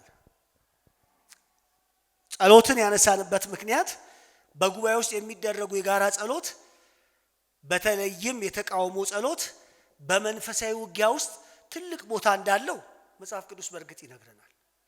ለምን? ኤፌሶን 6:18 ላይ እግዚአብሔር ቃል ምንድነው የሚለን?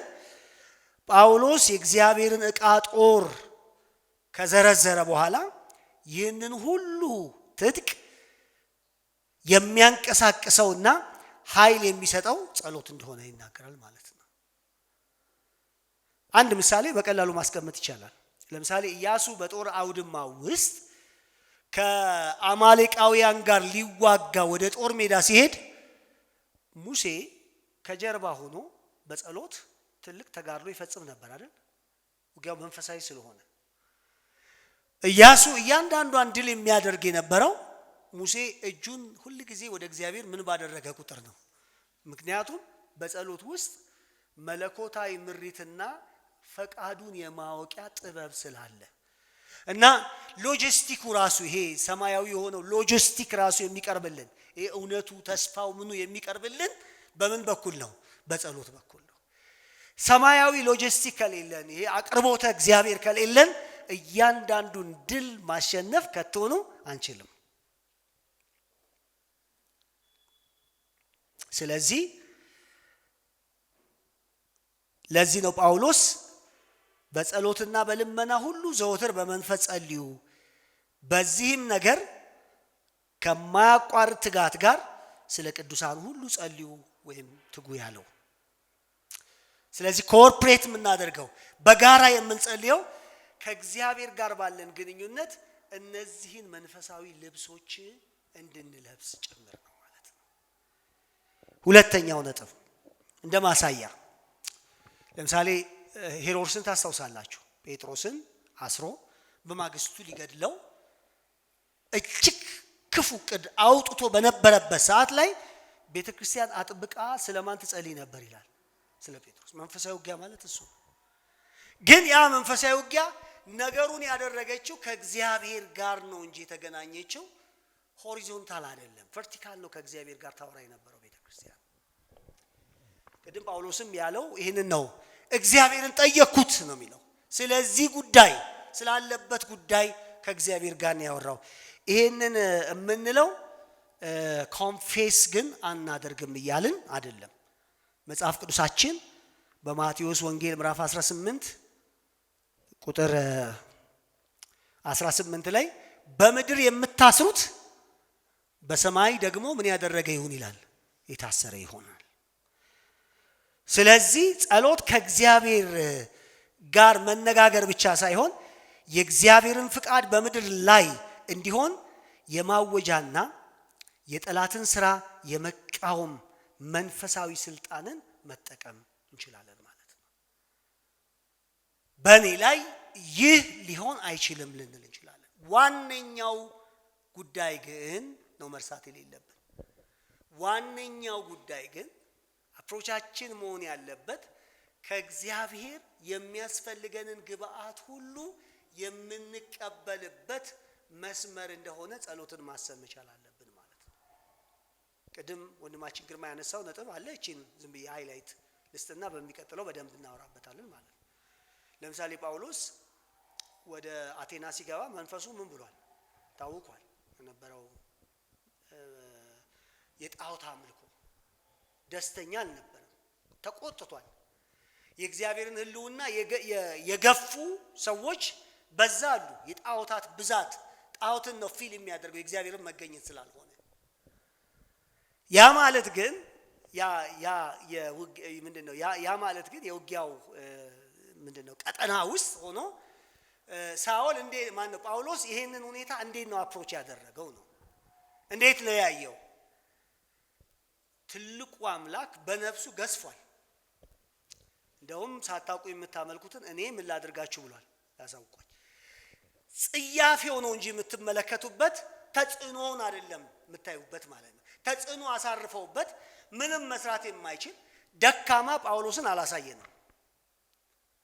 ያሳየን እነሱ ጋር ካለው ይልቅ እኛ ጋር ያለው አምላክ ማን እንደሆነ ማሳየት ነው የጳውሎስ ስራ የነበረው። ስለዚህ እንደዚህ ብላችሁ ሰዱ። ይሄ ጥንቆላ በጣም የሚሰራበት ቦታ ራሳችንን እናገኝ እንችላለን። ያ ሁኔታ ያ ድባብ በሁለተኛ ቆሮንቶስ አንደኛ ቆሮንቶስ ምዕራፍ 10 ላይ እንደተጻፈው አሕዛብ ለአጋንንት እንደሚሰው እናውቃለን ተብሎ ተጽፏል። ከአጋንንትም ጋር ህብረት እንደሚያደርጉ እናውቃለን ተብሏል። ስለዚህ ከአጋንንት ጋር ህብረት እንዲኖራቸው አልፈልግም ብሏል። ሰው ዝም ብሎ አይደለም የጣዖት አምልኮም ሲያደርግ ምንም ነገር ሲያደርግ ህብረት ያደርጋል። ከኛ አንጻርስ ነው። ከኛ አንጻር ስናየው ያ እውነታ ቢኖረውም ከኛ አንጻር ግን እንዴት ነው ማየት ያለብን ነው። ከኛ አንጻር ማየት ያለብንን ነገር መጋቢ ሉላ አስቀምጦልናል።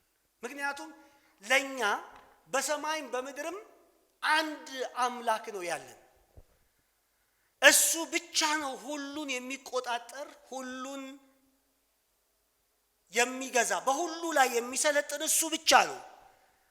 እግዚአብሔር ገዝፎ በሚታየው አእምሮ ውስጥ እንድንቆይ የእግዚአብሔር በጎ ፍቃድ እንደሆነ ይህንን እወቁ እያልኩ ነው። ስለዚህ ሀሳቤ እንደዚህ እናድርግ። በሚቀጥለው ጊዜ አንዱ ከምናያቸው ነጥቦች መካከል መንፈሳዊ ድሎቻችንን እንዴት እናረጋግጥ፣ እንዴት የድል ህይወት መምራት እንችላለን፣ ወይም እንዴት እንዋጋለን አንዱ ጉዳያችን ነው።